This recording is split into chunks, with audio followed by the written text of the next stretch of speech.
નમસ્તે વિદ્યાર્થી મિત્રો, શ્રી ગણેશ ક્લાસીસની આપની આ મનપસંદ યુટ્યુબ ચેનલમાં દરેક વિદ્યાર્થીનું હાર્દિક સ્વાગત છે. વિદ્યાર્થી મિત્રો, હવે આજનો જે સેશન કરશું એ પહેલાં આપણે ખાસ યાદ રાખજો, let's join the hand make the society be educated. આવો આજ સાથ મિલાય સમાજ કો શિક્ષિત બનાય. હવે બીકોમ સેમિસ્ટર 2 અને એનઈપી. હવે વિદ્યાર્થી મિત્રો, તમારો જે સબ્જેક્ટ છે, તમારી કોમેન્ટને ધ્યાનમાં રાખીને આપણે અકાઉન્ટિંગ સ્ટાન્ડર્ડ 2 માટે મોસ્ટ ઇમ્પોર્ટન્ટ ક્વેશ્ચન તમારે જોવાના છે. અને વિદ્યાર્થી મિત્રો, હા, ખાસ યાદ રાખજો કે આ ટાઈપના આપણે જે કાંઈ વિડીયો અપલોડ કરવાના હોય છે તેની સંપૂર્ણ ઇન્ફોર્મેશન છે એ તમને એપ્લિકેશનમાં મળી જશે. તો ખાસ તમે ત્યાંથી જોઈન્ટ થઈ જજો. અને હા, ઘણા બધા વિદ્યાર્થીઓ મિત્રો છે આપણી સાથે જોડાઈ ગયેલા છે અને તેને પણ ટ્રસ્ટ છે કે જે કાંઈ અહીંથી આઈએમપી મળે છે તે એકદમ આપણને 80થી 90% બેઠું પરીક્ષામાં પૂછાય છે. તો વિદ્યાર્થી મિત્રો, આશા રાખું છું કે આજનું જે પેપર ગયું છે એના બેઝ ઉપર તમારે કોમેન્ટ કરવાની છે. ચલો ફટાફટ પોતપોતાની રીતે કોમેન્ટ કરી દેજો અને જોરદાર કોમેન્ટ કરવાની છે. જે લોકોની સર્વશ્રેષ્ઠ કોમેન્ટ હશે અને જોરદાર કોમેન્ટ હશે અને લાઇક હશે એની કોમેન્ટની અંદર, તો એને આપણે કંઈક છે એવી સરપ્રાઇઝ ગિફ્ટ આપશું. તો યુનિટ નંબર 1ની આપણે વિદ્યાર્થી મિત્રો વાત કરશું. અકાઉન્ટિંગ સ્ટાન્ડર્ડ 1 એટલે કે હવે આ જે અકાઉન્ટિંગ સ્ટાન્ડર્ડ છે એની અંદર 50, 60 અને 70. હવે સૌપ્રથમ પહેલાં તો વિદ્યાર્થી મિત્રો, તમારે આમાં શું કરવું, કેવી રીતે કરવું, કેટલા ક્વેશ્ચન રીડ કરવા, અહીંયા કયો ક્વેશ્ચન પૂછાશે તો નોર્મલ છે વિદ્યાર્થી મિત્રો. સૌપ્રથમ પહેલાં હું તમને કહીશ કે કઈ રીતે કયા ક્વેશ્ચન પૂછાશે અને હા, તમારે કેટલું યાદ રાખવાનું છે એ બી હું તમને કહી દઈશ. આ વિડીયો તમને ખૂબ ઇમ્પોર્ટન્ટ છે અને ખૂબ મહત્ત્વનો છે. તો વિદ્યાર્થી મિત્રો, વ્યવસ્થિત વિડીયો જોજો. હું તમને જે સમજાવું છું ને એના બેઝ ઉપર તમે ચાલશો એટલે ડેફિનેટલી તમારો આ જે સબ્જેક્ટ છે અકાઉન્ટિંગ સ્ટાન્ડર્ડ 1 તમને જે આવડી જશે ને આવડી જ જશે. ચલો ફટાફટ પોતાની રીતે એક જોરદાર કોમેન્ટ કરવાની છે. કોમેન્ટ કરવાનું ભૂલશો નહીં અને જો વિડીયો લાઇક કરવાનું પણ ભૂલતા નહીં. ચલો, જે લોકો વિડીયો જોવે છે એ લોકો ફટાફટ પોતાનો આ કોમેન્ટ અને સાથે લાઇક કરી દેજો. તો ક્વેશ્ચન નંબર 1 ડિસ્કસ ધ હવે અકાઉન્ટિંગ સ્ટાન્ડર્ડ. હવે વિદ્યાર્થી મિત્રો, અકાઉન્ટિંગ સ્ટાન્ડર્ડ 50 છે તો તમે ખાલી એટલું યાદ રાખો કે અકાઉન્ટિંગ સ્ટાન્ડર્ડ 50 છે ને એમાં એમ્પ્લોયમેન્ટ બેનિફિટ વિશે વાત કરવામાં આવે છે કે એમ્પ્લોયમેન્ટને કયા બેનિફિટ મળે છે, એને કમિશન કઈ રીતે મળશે, બોનસ કઈ રીતે મળશે. બસ આ બેઝ ઉપર આની અંદરની તમારી ડિટેલ્સ થોડી ઘણી નોર્મલી સ્ટડી કરવાની છે. પણ આ મેઇન વસ્તુ એ છે વિદ્યાર્થી મિત્રો, તમને આ ખબર હોવી જોઈએ કે કર્મચારીના લાભ માટે કયું અકાઉન્ટિંગ લાગે છે તો અકાઉન્ટિંગ સ્ટાન્ડર્ડ 15 લાગે છે. ખાસ યાદ રાખજો, આ તમારા માટે ખાસ ઇમ્પોર્ટન્ટ છે. નેક્સ્ટના પછી ક્વેશ્ચન નંબર 2 અકાઉન્ટિંગ જે આપણે 16 છે બોરોવિંગ કોસ્ટ. હવે એટલે બોરોઈંગ એટલે શું થશે વિદ્યાર્થી મિત્રો, ઉધાર ખર્ચની ચર્ચા કે તમે કોઈ વસ્તુ માન લ્યો કે ઉધારમાં લ્યો છો તો એના વિશે તમારે અકાઉન્ટિંગ સ્ટાન્ડર્ડ 16ના રૂલ્સ તમારે એક્સપ્લેન કરવાના છે. ત્યાર પછી ક્વેશ્ચન નંબર 3 અકાઉન્ટિંગ જે 70 છે એની અંદર તમને વિદ્યાર્થી મિત્રો ખાસ યાદ રાખજો સેગમેન્ટેશન એટલે કે સેગમેન્ટેશન રિપોર્ટિંગ ઉદ્દેશ. હવે એનું કાર્યક્ષેત્ર તમારે ખાસ સમજાવવાનું રહેશે. તો વિદ્યાર્થી મિત્રો, આની અંદર તમને હું જે કાઉન્ટિંગ કહું ને એ ક્વેશ્ચન કરીને જજો, તમને આવતીકાલના પેપરમાં ડેફિનેટલી જોવા મળશે. તો વિદ્યાર્થી મિત્રો, એક તમે અકાઉન્ટિંગ બોરોઈંગ અને અકાઉન્ટિંગ 50 આ બે ક્વેશ્ચન ખાસ રીડ કરજો. જો તમે બધું ન કરો, હું તમને જેટલું અહીંથી કહી દઉં છું એટલું તમે તો કરશો ને તો બી તમારે સારા માર્ક આવવાની શક્યતા રહેશે. તો હું મારા એક્સપિરિયન્સ બેઝ ઉપર કહું છું કે તમે આ ખાલી 2 ક્વેશ્ચન કવર કરી લેશો ને અને ડેફિનેટલી 2માંથી 1 ક્વેશ્ચન તમને જોવા મળશે. નેક્સ્ટ વિદ્યાર્થી મિત્રો, અકાઉન્ટિંગ સ્ટાન્ડર્ડ આપણે વાત કરી યુનિટ નંબર 2 છે એની અંદર આપણે 80, 90 અને 20. હવે વિદ્યાર્થી મિત્રો, તમને ખબર પહેલાં તો હોવી જોઈએ કે 80માં તમારે એક તો ડેફિનેશન આવશે, એક વ્યવસ્થિત કરી લેવી અને રિલેટેડ પાર્ટી ડિસ્ક્લોઝર ઓબ્જેક્ટિવ કે અહીંયા તમારે સંબંધિત પક્ષ જાહેરના ઉદ્દેશને વ્યાખ્યા તમારે કરવાની છે. તો આ બી ક્વેશ્ચન તમારા માટે ખાસ ઇમ્પોર્ટન્ટ ક્વેશ્ચન બની શકે છે. ત્યાર પછી આપણે વિદ્યાર્થી મિત્રો, આ તમારા માટે 2 ક્વેશ્ચન છે ઇમ્પોર્ટન્ટ રહેશે. આ 2માંથી એક આવતીકાલના પેપરમાં તમને જોવા મળશે. તો બસ તમે આ 2 ક્વેશ્ચન કરશો તો બી ચાલશે. તો તમારા માટે એક તો તમને ખબર છે અકાઉન્ટિંગ ફોર લીઝ. હવે લીઝ એટલે વિદ્યાર્થી મિત્રો ઘણા લોકોને ખબર નથી હોતી, તો એક લોંગ ટર્મ આપણે જે ભાડાપટ્ટાની મિલકત કહેવાશે.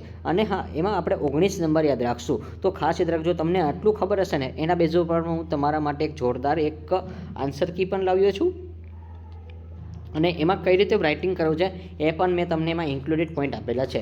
બસ એ પોઈન્ટને બેઝ ઉપર તમે લખી શકશો ને તો બી તમારા સારા માર્ક આવી જશે. ત્યાર પછી અકાઉન્ટિંગ 20 છે ને વિદ્યાર્થી મિત્રો, એ ખાસ યાદ રાખજો અર્નિંગ પર શેર માટે છે. ખાસ યાદ રાખજો EPS કહેવાશે અને ટૂંકમાં જો EPS કહેવાશે વિદ્યાર્થી મિત્રો, જો તમને નથી ખબર તો યાદ રાખજો કે અકાઉન્ટિંગ 20 છે અને EPS કહેવાશે અર્નિંગ પર શેર. એટલે અકાઉન્ટિંગ સ્ટાન્ડર્ડ કયું લાગે છે 20 લાગે છે કે હિસાબી ધોરણ 20માં શેરની કમાણી હિસાબોની ચર્ચા કરો. તો અહીંયા શેરની કમાણી ઉપર તમારે આખું એક્સપ્લેન કરવાનું રહેશે. તો વિદ્યાર્થી મિત્રો, મેં તમને કીધું હતું એમ કે તમારા માટે આપણે એક આઈએમપી નોટ્સ બનાવેલી છે. અને હા, ઘણા બધા ઓલરેડી વિદ્યાર્થીઓએ છે આ ટાઈપની નોટ્સ એ પરચેસ કરેલી છે. અને તમે એપ્લિકેશનમાં જઈને, એચસીસી એપ્લિકેશન છે એમાં બીકોમ સેમિસ્ટરનો તમારો જે કોર્સ છે એ બેઝ ઉપર તમારી ડિમાન્ડને આધારે વિદ્યાર્થી મિત્રો આપણે તત્કાલ એટલે ઇમિડિયેટલી તમારા માટે આ ટાઈપની આન્સર કી છે એ પ્રિપેરેશન કરેલી છે. અને હા, હવે તમારે જે 80 અને 90 અને 20, પણ હું તમને 90 અને 80 છે એ બેમાંથી એક પૂછાશે. પરંતુ તમે જો કરવું હોય તો આ બે ક્વેશ્ચન ખાસ કરજો. 90 અને 20 આ બેમાંથી અચૂકપણે તમને એક ક્વેશ્ચન જોવા મળશે. ચલો, તો હું તમને બતાવું વિદ્યાર્થી મિત્રો હંમેશા રાઇટિંગ કઈ રીતે કરવાનું હોય છે. તો ખાસ યાદ રાખજો. હવે તમારે છે એ મેન જેના હેતુ છે એ બધા યાદ રાખવા પડશે. સૌપ્રથમ એનો મિનિંગ તો જો અહીંયા લખ્યું છે એએસ એટલે અકાઉન્ટિંગ સ્ટાન્ડર્ડમાં લીઝ વિશે ઉપર વાત કરે છે. હવે એની ડીલ છે with the accounting treatment of the lease transaction. હવે આની જે ટ્રીટમેન્ટ થશે ને વિદ્યાર્થી મિત્રો, એ ટ્રાન્ઝેક્શન કેવી રીતે હશે તો કે કોઈ પણ એક ભાડાપટ્ટાની મિલકત હોય છે એના બેઝ ઉપર થવાની છે. હવે વિદ્યાર્થી મિત્રો ખાસ યાદ રાખજો, તમારા માટે એક અહીંયા એગ્રીમેન્ટ થાય છે. અને હા, એમાં લૂઝર અને ત્યાર પછી લીઝી આ બે વ્યક્તિ હોય છે. હવે લેઝરનો મિનિંગ થશે ઓનર અને યુઝર. આ બે મિનિંગ તમારે ખાસ યાદ રાખવાના છે. અને તમને અહીંયા જો ઓબ્જેક્ટિવ પણ આપેલા છે કે કયા કયા પ્રકારના ઓબ્જેક્ટિવ આવી શકે છે. ચલો, અને ત્યાર પછી એની અંદર ટાઈપ્સ તમને જો પૂછી શકે છે કે ટાઈપ્સ ઓફ લીઝ કે કેટલા પ્રકારના લીઝ હોય છે. તો એક તો ફાઇનાન્શિયલ લીઝ આવશે, ઓપરેટિંગ લીઝ આવશે.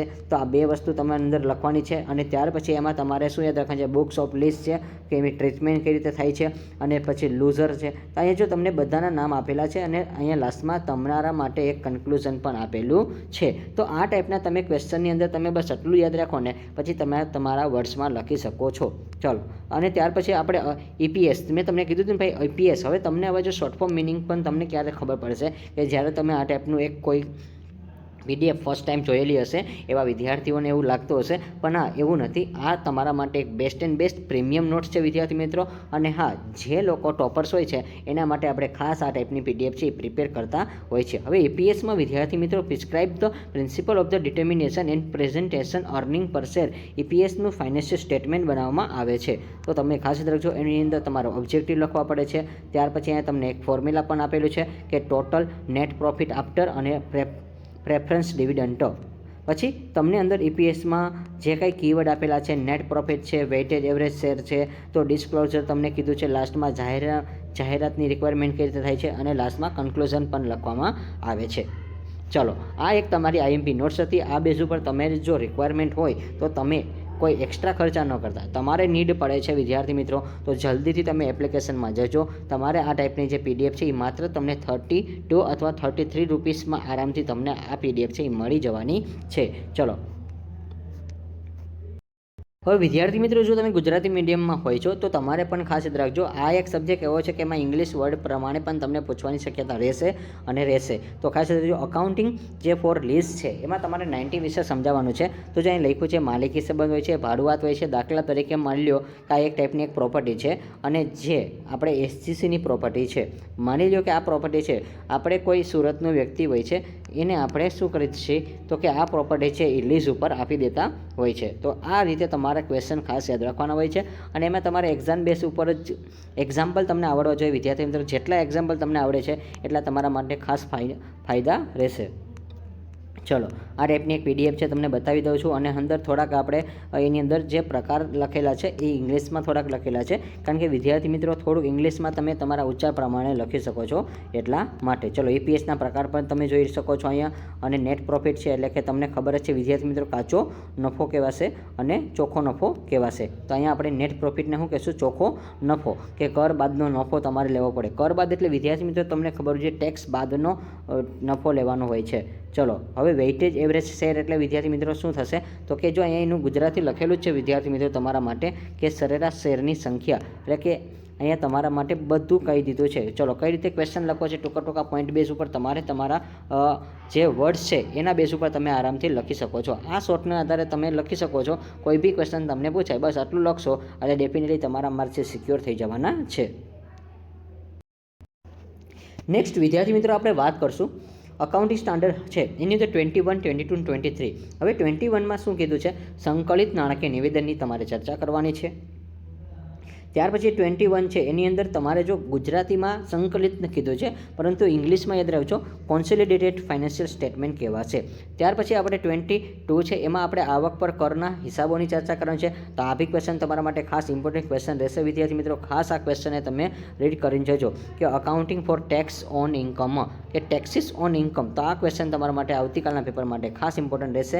21 ને 22 આ બે ખાસ કરીને જજો. જો હું તમને દરેકના બે ક્વેશ્ચન જ કહું છું, એ બેઝ ઉપર તમે જશો ડેફિનેટલી એક તો ક્વેશ્ચન આવશે ને આવશે. ત્યાર પછી રાઇટ અ નોટ ઓન, તમને એમાં કીધું છે કે જે 23 છે એમાં ઇન્વેસ્ટમેન્ટ એસોસિએશનની વાત કરે છે કે એસોસિએશનમાં રોકાણ માટે ભારતીય હિસાબના ધોરણ કે 23 વિગતે નોંધ તમારે લખવાની છે કે ઇન્વેસ્ટમેન્ટ આપણે કઈ પ્રકારનું કરવું છે, કેવી રીતે કરવું છે, તો એનો હિસાબ કિતાબ છે ક્યાં થાય છે, તો કે ઇન્વેસ્ટમેન્ટ અકાઉન્ટ છે એના માટે હંમેશા 23 લાગુ પડે છે. ત્યાર પછી યુનિટ 4 છે. હવે એની અંદર આપણે 24, 25, 26 હવે એની અંદર તમને જો વિદ્યાર્થી મિત્રો કીધું છે ડિસ્કાઉન્ટિંગ ઓપરેશન. હવે ડિસ્કાઉન્ટિંગ ઓપરેશનમાં તમારે 24 છે કે વટાવ કાર્ય તમારે ચર્ચા કરવાના છે. ત્યાર પછી 25 છે વિદ્યાર્થી મિત્રો ઇન્ટરયમ ફિનાન્શિયલ સ્ટેટમેન્ટ કે વચગાળાના નાણાકીય અહેવાલ તમારે કહેવાના છે. અને ત્યાર પછી ઇન્ટેન્જિબલ અસેસર, તો તમારા માટે આ બી ક્વેશ્ચન ખાસ ઇમ્પોર્ટન્ટ છે. આ તમારે આવતીકાલનું જે પેપર હશે એમાં જોવા મળશે. તો અચૂકપણે આ તમે કરી જજો વિદ્યાર્થી મિત્રો. અને ત્યાર પછી તમારે આ પણ કરવાનું છે ડિસ્કાઉન્ટિંગ. આ બે ક્વેશ્ચન તમે કરશો એટલે ડેફિનેટલી તમને એમાંથી જોવા મળશે. નેક્સ્ટ વિદ્યાર્થી મિત્રો આપણે યુનિટ નંબર 5ની વાત કરી, લાસ્ટ એન્ડ લાસ્ટ છે. એની અંદર 27, 29 ને 28 અને 29. તો એની અંદર તમને જો અહીંયા કીધું છે વિદ્યાર્થી મિત્રો કે શું કીધું છે કે મેન આપણે જે છે એ આપણે ખાસ યાદ રાખજો. અહીંયા financial reporting and interest joint venture, તો તમે જોઈન્ટ વેન્ચર યાદ રાખશો તો બી ચાલશે. કે 27માં તમારે શું કીધું છે કે સંયુક્ત સાહસમાં ફાઇનલ રિપોર્ટિંગ તમારે સ્ટેટમેન્ટ કઈ રીતે બને છે એના વિશે સમજાવવાનું રહેશે. ત્યાર પછી વિદ્યાર્થી મિત્રો તમારા માટે આવશે ઇમ્પેરમેન્ટ એસેસર. હવે સંપત્તિની ક્ષતિની ચર્ચા કરવાની છે. અને ત્યાર પછી તમારા માટે જે લાસ્ટ એન્ડ લાસ્ટ ક્વેશ્ચન છે જે ખૂબ ઇમ્પોર્ટન્ટ છે કે વિદ્યાર્થી મિત્રો આ તમારા કાલના પેપરમાં જોવા મળશે. તો અહીં તમને પ્રોવિઝન કીધું છે, કન્ટિન્જન્ટમેન્ટ એન્ડ લાયબિલિટી અને કન્ટિન્જન્ટમેન્ટ અસેસર, એટલે કે આકસ્મિક જવાબદારી અને આકસ્મિક મિલકતો વિશે તમારે ચર્ચા કરવાની છે. તો આ ક્વેશ્ચન તમને અહીંયા એક જ ક્વેશ્ચન કહું છું વિદ્યાર્થી મિત્રો, આ જ ક્વેશ્ચન તમને આવતીકાલના પેપરમાં જોવા મળશે. અને હાજી વિદ્યાર્થી મિત્રો, જો તમારે આ ટાઈપનો કોર્સ છે એ પરચેસ કરવાનો છે, આ ટાઈપની PDF તમને ખૂબ યુઝફુલ થતી હોય છે, તો તમે SCC એપ્લિકેશન ડાઉનલોડ કરી શકો છો. અને પ્લે સ્ટોરમાં જશો તો પણ આ ટાઈપનો તમને લોગો જોવા મળશે. અને અથવા તો તમને ડિસ્ક્રિપ્શન બોક્સમાં લિંક પણ આપેલી છે. અને વિદ્યાર્થી મિત્રો યાદ રાખજો, તમે વારંવાર સોલ્વ કરશો ને તો તમારો કોન્ફિડન્સ છે ડબલ થશે અને રિઝલ્ટ છે એ તમારું ટોપ લેવલમાં આવશે. અને બીજી વસ્તુ એ કે વિદ્યાર્થી મિત્રો જેટલી તમે પ્રેક્ટિસ કરશો ને એટલા તમે પરફેક્ટ થઈ જશો. અને આ ટાઈપની પહેલી પ્રેક્ટિસ કરવી હોય ને તો SCC એપ્લિકેશનમાં ઓલરેડી આ ટાઈપના જે ક્વેશ્ચન છે એ તમને વહેલી તકે મૂકવામાં આવે છે. અને ત્યાર પછી આપણે છે એ વિડીયો લેક્ચર છે આપણે પ્રોવાઈડ કરતા હોઈએ છીએ. તો વિદ્યાર્થી મિત્રો તમે ખાસ યાદ રાખજો. અને હા, હજી એકવાર હું તમને કહી દઉં છું કે ઘણા બધા વિદ્યાર્થી મિત્રો છે હજી પ્લાનિંગ કરી રહ્યા છે, પરંતુ જે લોકો ટોપર છે ને એ ઓલરેડી રિવિઝન કરી રહ્યા છે. તો ખાસ યાદ રાખજો, હાર્ડવર્ક નહીં વિદ્યાર્થી મિત્રો, રાઇટ વર્ક કરશો ને તો તમારે સારા માર્ક આવશે. આ PDF છે સીધું તમારું રિઝલ્ટ છે ઇમ્પ્રુવમેન્ટ કરશે અને તમને શોર્ટકટ કી તમને અહીંયા મળી જશે. તો લાસ્ટ ટાઈમમાં મિસ્ટેક રિપીટ ન કરો વિદ્યાર્થી મિત્રો. આ વખતે જો તમે સ્માર્ટ પ્રિપરેશન તૈયાર કરવા માગો છો તો જલ્દીથી SCC એપ્લિકેશન અંદર જોડાઈ જજો અને ત્યાં તમને ઘણા બધા બેનિફિટ પણ મળવાના છે. બીજી વસ્તુ એ વિદ્યાર્થી મિત્રો, તમારું જે નેક્સ્ટ પેપર હોય છે એના બેઝ ઉપર તમારે કોમેન્ટમાં જાણ કરવાની છે. તમારી કોમેન્ટને ધ્યાનમાં રાખીને આપણે પહેલી વાર તમારા માટે અકાઉન્ટિંગ સ્ટાન્ડર્ડનો વિડીયો છે અપલોડ કરીએ છીએ, કારણ કે વિદ્યાર્થી મિત્રો તમારી ટોપ લેવલની કોમેન્ટ હતી એટલા બેઝ ઉપર. અને ખાસ યુટ્યુબ પર ખાસ આ ટાઈપની ઓફર તમને જોવા મળે છે. SCC એપ્લિકેશન પર ઇન્સ્ટોલ કરો અને એક્સેસ મેળવી શકો છો. અને હા વિદ્યાર્થી મિત્રો, ખાસ જો લિમિટેડ ઓફર ટાઈમ ઓફર છે તો આજે જ જોઈન કરો અને ટોપર બનવાની આજથી જ તમે શરૂઆત કરી દેજો. Thank you for watching this video. Like this video, share this video, follow with SCC.